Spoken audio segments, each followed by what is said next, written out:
존 파이퍼 목사님의 삶을 허비하지 말라라고 하는 책이 있습니다. 몇 차례 이미 여러분들께 소개를 해드렸던 적이 있는 것 같습니다.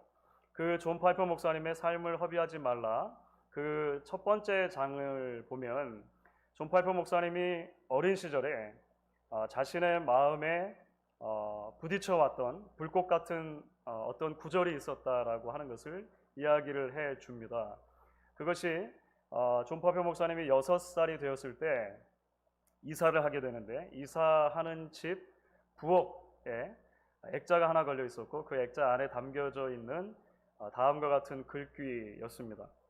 한 번뿐인 인생 그마저도 쏜살같이 지나가리. 오직 그리스도를 위한 삶 그것만이 영원하리 라고 하는 그런 말이었습니다.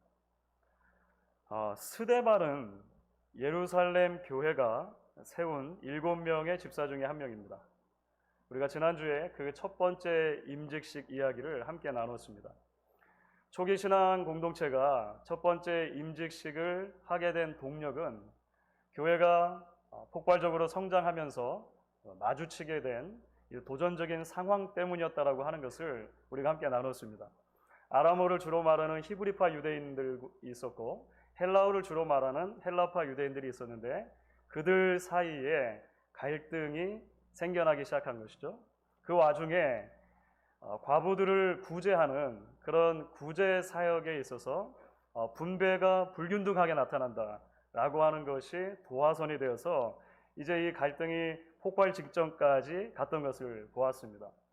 놀랍게도 초대교회는 이 심각한 갈등의 상황을 성령 안에서 하나님이 주신 지혜를 가지고 대단히 성숙한 방식으로 풀어가게 되었죠. 그것이 바로 사도들이 말씀 전하는 일과 기도하는 일에 마음을 다 쓸 수 있도록 이제 구제 사역을 감당할 일꾼들을 뽑아 세우는 것이었습니다. 그분들이 7명의 집사들이었다, 이런 이야기를 우리가 했습니다.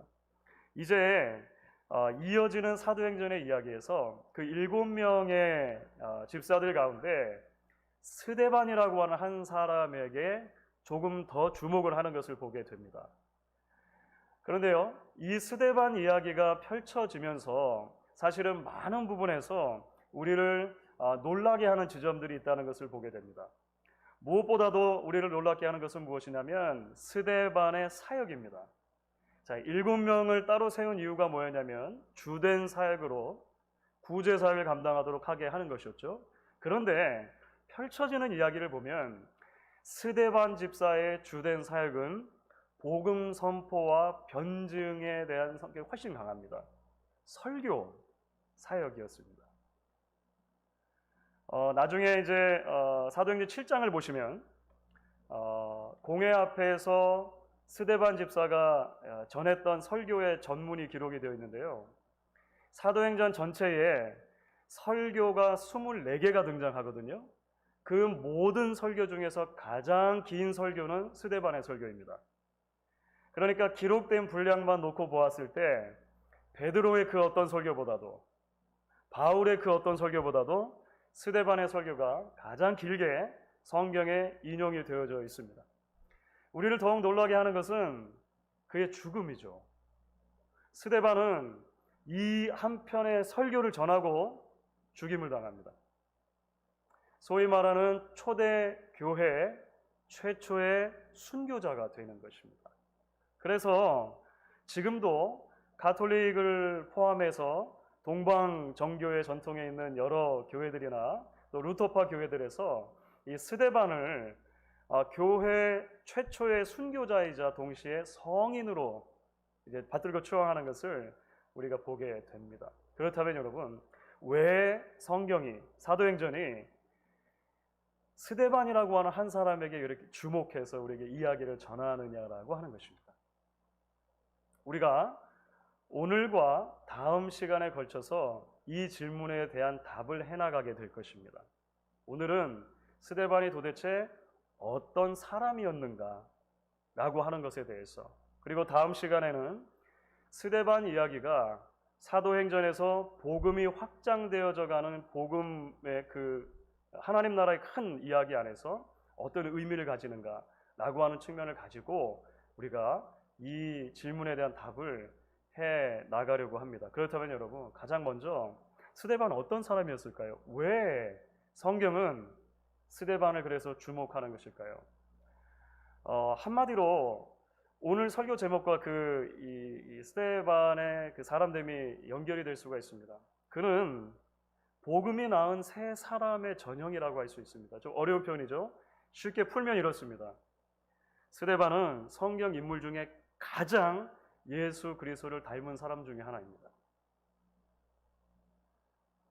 그의 성품과 인격, 그의 말과 행동, 그의 삶과 죽음은 마치 데칼코마니와 같이 예수님을 너무나 닮아 있다라고 하는 것이죠. 그래서 스데반의 삶은 그 전체로 우리에게 증거해 주는 것입니다. 한 번뿐인 인생, 그마저도 쏜살같이 지나간다면 가장 우리의 삶을 가치 있게 만들어주는 것이 그리스도를 위한 것이라고 했을 때, 그 그리스도를 위한 삶이 실제로 어떤 것이냐라고 하는 것을 스데반은 그의 삶 전부를 통해 우리에게 증언해 주고 있다라고 하는 것이죠. 자, 그렇다면 여러분, 조금 더 구체적으로 스데반의 삶을 통해 보게 되는 그리스도를 위한 삶, 그것의 실제가 무엇이라고 정리할 수 있을까요? 우리는 아마 그것을 예수처럼 살고 예수처럼 사랑했던 삶이라고 요약할 수 있을 것입니다. 우리 RCA 교단에 오랜 그 모토 중에 그런 것이 있습니다. Live like Jesus, love like Jesus.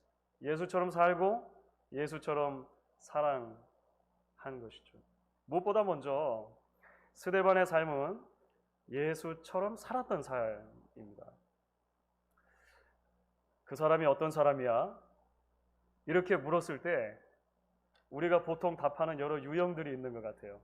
이 사람이 어떤 사람이야? 이렇게 물었는데 누군가는 이렇게 답할 수도 있습니다. A형이야. AB형이야. 이렇게 말할 수 있겠죠. 그러니까 혈액형을 말해주면 그 사람의 성격을 미루어 짐작할 수 있다라고 생각하는 것 같아요. 그런가 하면 요즘은 조금 더 이게 이제 발달이 돼가지고 ENTJ형이야 라든지 INFP형이야 라든지 이렇게 무슨 말씀인지 잘 모르시겠죠. 이게 MBTI라고요.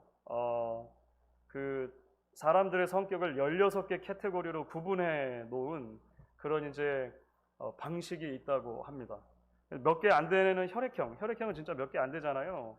그걸 가지고 모든 사람들의 성격을 다 미루어 짐작하는 것이 과학적이지 않다고 말하는 사람들 중에도 MBTI는 신뢰하는 사람들이 꽤 되는 것 같아요. 뭐 제가 볼 때는 전 세계 인구가 80억 명이 넘는데 16개의 성격만으로 다 분류할 수 있다고 믿는 굳센 믿음도 그 혈액형을 믿는 것과 별로 다르지는 않은 것 같다 생각은 들어요, 개인적으로. 스데반은 어떤 사람이야? 그렇죠. 스데반은 어떤 사람이야? 라고 질문했을 때 성경은 이렇게 이야기를 합니다. 지난주의 말씀과 오늘 본문 속에서 적어도 3군데에서 스데반이 어떤 사람인가를 설명하는 대목이 있어요. 6장 5절에서는 스데반을 이렇게 소개합니다. 믿음과 성령이 충만한 사람 스데반. 오늘 본문 가운데 8절에서는요. 스데반이 은혜와 권능이 충만하여 큰 기사와 표적을 민간에 행하니. 10절에서는요. 스데반의 지혜와 성령으로 말함을 그들이 능히 당하지 못해. 여러분, 스데반은 어떤 사람입니까? 스데반은 믿음과 성령과 은혜와 권능과 지혜가 충만한 사람입니다. 성경은 그렇게 답을 해요. 저는 이 대목에서 가슴이 좀 뜨거워졌습니다. 물론 제가 반은 농담으로 혈액형이니 MBTI니 하는 것을 말씀드렸습니다만 사실 오늘날 우리 사회에서 통용되는 한 사람에 대한 평가 도구로 가장 일반적으로 사용되는 것은 역시나 이력서입니다. 이력서.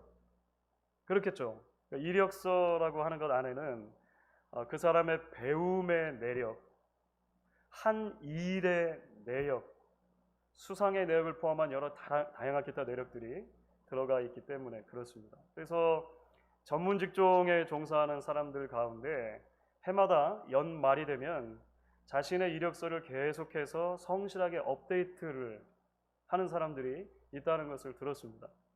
올 한 해 동안 내가 해온 일들 기록을 해놔야 업데이트가 되는 거잖아요. 누군가 필요로 할 때 내가 어떤 사람인지 언제든지 보여줄 수 있도록 그렇게 만들어 놓는 것입니다. 그런데 여러분, 사실 우리가 살다 보면 알게 됩니다. 한 사람의 됨됨이에 있어서 정말로 중요한 것은 사실은 몇 장의 이력서가 담아낼 수 없는 것들이 훨씬 더 많다는 거예요. 여러분의 성품, 성격, 여러분들만이 가지고 있는 그 매력적인 부분들은 이력서가 담아낼 수 없는 거예요. 여러분과 제가 개인적으로 만나서 함께 얼굴과 얼굴을 대할 때 저에게 보여주시는 그 아름다운 미소, 우리 얼굴에 있는 보조개 이런 거 있잖아요. 이런 건 이력서가 담아낼 수 없는 거예요. 무엇보다도 우리의 믿음과 우리의 인격이라고 하는 것은 이력서가 담아낼 수 없는 것이죠. 스데반은 믿음과 성령이 충만한 사람이었다라고 말합니다. 은혜와 권능이 충만한 사람이었다고 말합니다. 지혜와 성령으로 가득한 사람이었다고 말해요. 이 중에 하나라도 이력서가 담을 수 있는 만한 항목이 있습니까? 안 되는 거예요. 그런데 역설적이게도 성경은 그것들이야말로 가장 한 사람의 됨됨이를 보여주는 중요한 것이라고 말하는 것이죠. 성경은 그렇게 우리를 보는 것입니다. 성경이 우리를 바라보는 시선이 그러하다는 것이죠. 그래서 바로 이 지점에서 우리 모두의 마음이 함께 뜨거워질 수 있다고 생각합니다. 이 세상은 나름대로의 수많은 기준과 자격과 조건을 갖추고 그것으로 우리를 판단하려고 합니다. 하지만 하나님은 그러한 시선으로 우리를 바라보지 않으신다라고 하는 것이죠. 하나님의 시선과 평가는 다르다는 것입니다. 바로 이 지점에서 우리가 기억해야 할 대목이 있는 것입니다. 스데반을 규정지었던 그 모든 요소들은 사실 우리의 구주이신 예수 그리스도께 먼저 발견되는 요소들이라고 하는 것입니다. 복음서는 사실 그런 예수님에 대한 이야기들로 가득 차 있습니다. 예수님이야말로 믿음과 성령이 충만하셨습니다. 은혜와 권능이 충만함으로 예수님은 기사와 표적을 행하셨습니다. 지혜와 성령으로 복음의 진리를 선포하신 것이죠. 성경이 가장 주목해보는 사람은 그래서 예수를 닮은 사람인 것입니다. 예수처럼 사는 사람인 것입니다. 스데반이 성경의 주목을 받는 이유는 그의 삶이 그의 구주이신 예수를 따르는 삶이었기 때문이라고 하는 것이죠. 동시에 여러분, 스데반은 예수님처럼 살았을 뿐 아니라 예수님처럼 사랑했습니다. 이런 말씀을 드리면 사실 오늘 본문을 우리가 함께 읽었지 않습니까? 오늘 본문 가운데 도대체 어느 대목에서 스데반이 그렇게 예수처럼 사랑했다고 말씀하시는 것이냐 질문이 생기는 분들도 계실 것 같아요. 왜냐하면 실제로 오늘 우리가 본문 가운데 읽은 이제 스데반에게 성경이 집중해서 처음 우리에게 소개해 주는 이야기는 스데반이 다른 유대인들과 논쟁하는 이야기이기 때문에 그렇습니다. 논쟁이 뭡니까? 말싸움이죠. 디베이트하는 이야기잖아요. 도대체 어디서 우리가 찾아볼 수 있느냐는 것이죠. 자, 9절 말씀 여러분 한번 보시면 오늘 이제 이런 배경을 설명을 해요. 9절 말씀 제가 있습니다. 이른바 자유민들 즉 구레네인, 알렉산드리아인, 길리에기아와 아시아에서 온 사람들의 회당에서 어떤 자들이 일어나 스데반과 더불어 논쟁할세 이렇게 되어 있습니다. 그렇죠? 예수님처럼 성령과 지혜, 은혜와 권능이 충만한 스데반의 삶이 불편해지는 사람들이 생겼다는 것입니다. 그렇죠? 우리가 몇 주째 수요예배 때도 우리가 이런 이야기를 비슷한 주제로 여호수아서를 통해 살펴보고 있습니다. 자, 이 사람들이 어떤 특정 회당에 속해 있는 사람들이었습니다. 우리말 성경의 번역으로 확실히 잘 드러나지는 않을 수 있는데요. 이들의 회당이 이름이 있었던 것 같아요. 자유인들 회당입니다. 그러니까 우리는 그 구성원들을 가운데다가 놓고 자유인들 그 다음에 뒤에다가 회당을 넣어서 번역을 해서 이게 언뜻 눈에 잘 들어오지 않을 수 있는데요. 거의 확실한 것이 전문적인 당시에 그 회당을 지칭하는 용어였던 것 같아요. 목양교회 이렇게 말하듯이 이들이 모였던 회당 이름이 자유민들 회당이었다라고 보여지는 거예요. 이 자유민들은 원래 조상 때부터 노예 계급이었던 것 같습니다. 그런데 어느 시점에서 자유하게 된 것입니다. 그래서 이제 노예였다가 자유하게 된 사람들의 후손들이라고 생각하시면 되겠어요. 그래도 좀 어렵죠. 유대인들이 역사 속에서 각지에 흩어져 사는 디아스포라로 오랫동안 살아왔던 이런 정황이 만들어낸 역사적인 그런 배경이라고 할 수가 있을 것 같습니다. 우리나라 역사를 보면 조선시대 때 예를 들어서 신분과 계급의 그 차등이 존재했을 때 그 노비였다가 어떤 계기를 통해서 이제 노비 신분이 아닌 자유인, 양인의 신분으로 바꿔질 수가 있죠. 더러 그런 경우가 있죠. 면천이라고 했습니다. 면천 제도가 있었던 것처럼 이제 1세기 로마 사회 안에도 어쨌든 그런 모습이 있었던 것 같아요. 조상 때부터 노예였다가 자유하게 된 사람들이 모였다. 그런데 그 사람들이 원래 출신지가 어딘가 지금 설명을 하고 있는 것입니다. 구레네, 알렉산드리아, 아프리카에 가까운 지역들입니다. 길리기아와 아시아, 지금의 터키 지역인 소아시아 지역이라고 보시면 됩니다.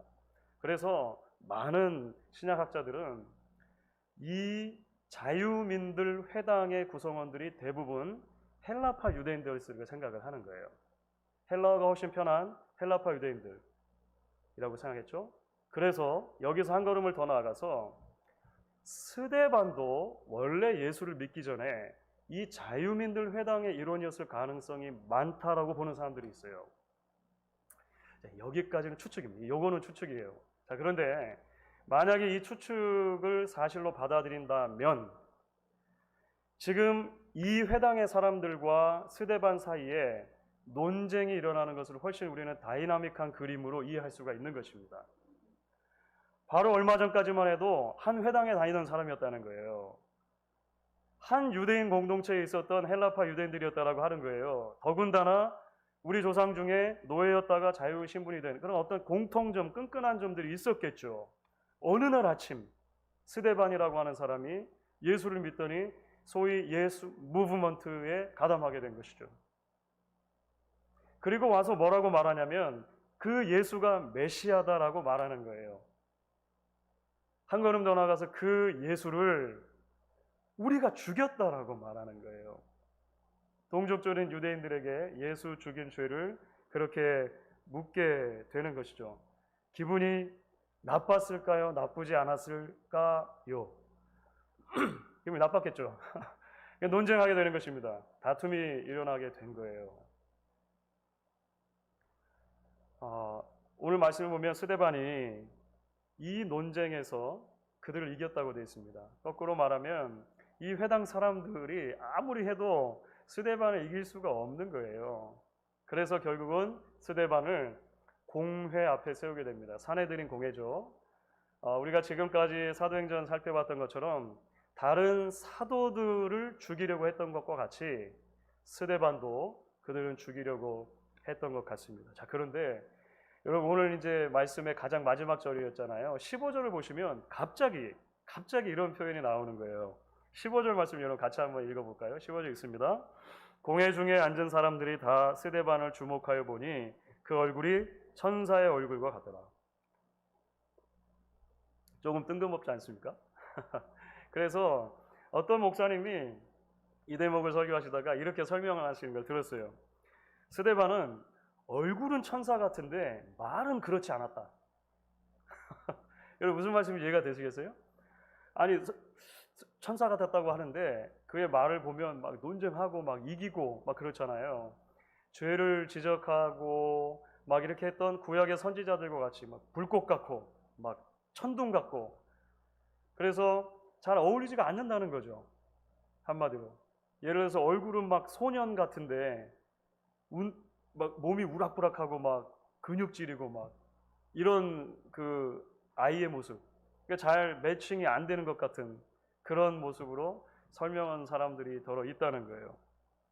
그런데 여러분, 사실 스데반의 메시지 전체도 예수 그리스도를 닮아 있었다라고 하는 데서 우리가 출발을 해야 할 것입니다. 무슨 말이냐면 여러분 예수님께서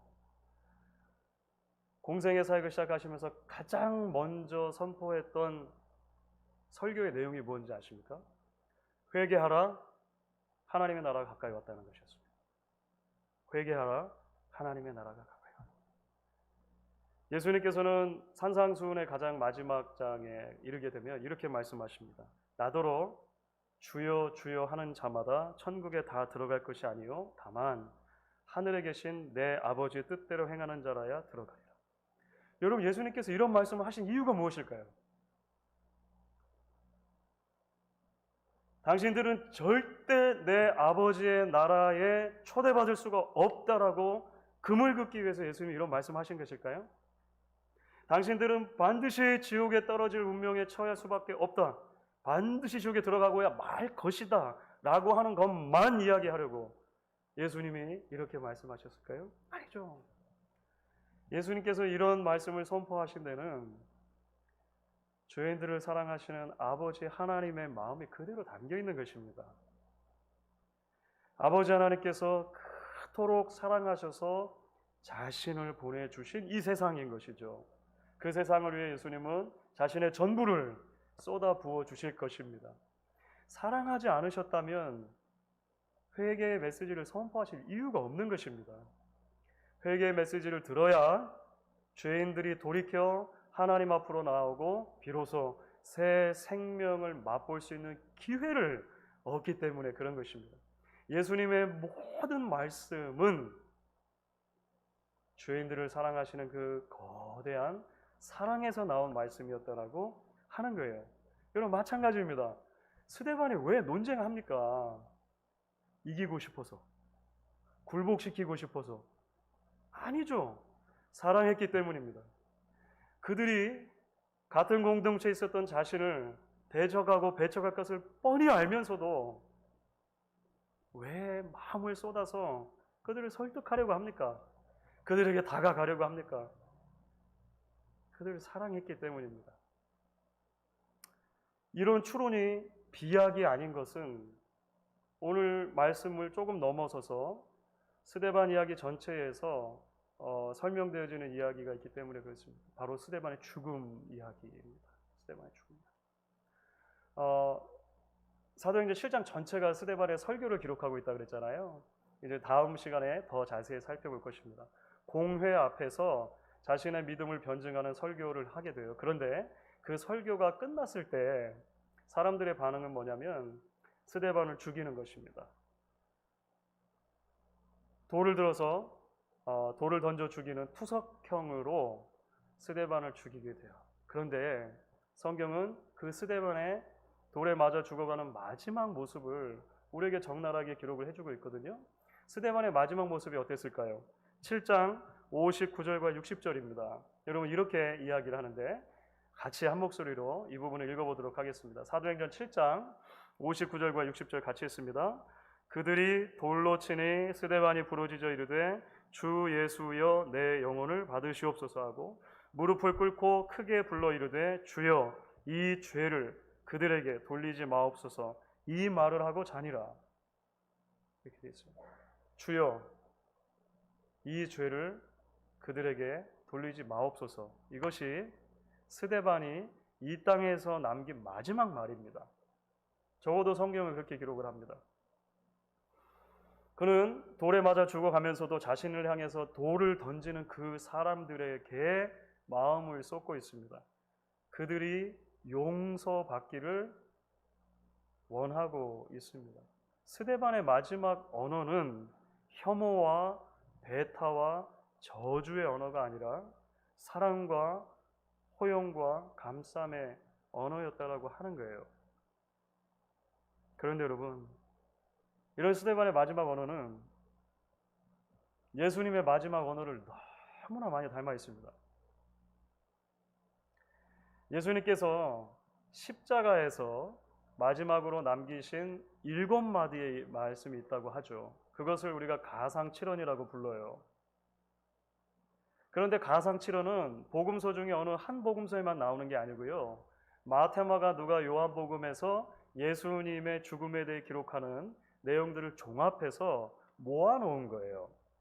그러니까 가상칠언 7개가 되려면 그 사복음서 다 이렇게 살펴봐야 된다는 것이죠. 그런데 놀랍게도 가상칠언 가운데 1번과 7번은 누가복음에서 나오는 것입니다. 누가복음에서.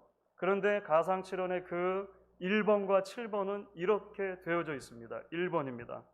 아버지, 저들을 사하여 주옵소서. 자기들이 하는 것을 알지 못함이니이다. 이것이 예수님의 가상칠언 가운데 첫 번째 말씀입니다. 마지막 7번입니다. 아버지, 내 영혼을 아버지 손에 부탁하나이다. 사도행전의 저자가 누구라고 말씀드렸죠? 사도행전의 저자는 누가입니다. 누가복음과 같은 저자입니다. 사도가 아니죠. 누가는 누가복음과 사도행전의 저자인 누가는 거의 의도적으로 스데반의 마지막 말과 예수님의 마지막 말이 너무도 닮아 있다라고 우리에게 증언하고 있는 거예요. 그럼 오래된 흑인 연가 중에 신자 되기 원합니다. 그 찬송가 있죠. 찬송가 463장인데요.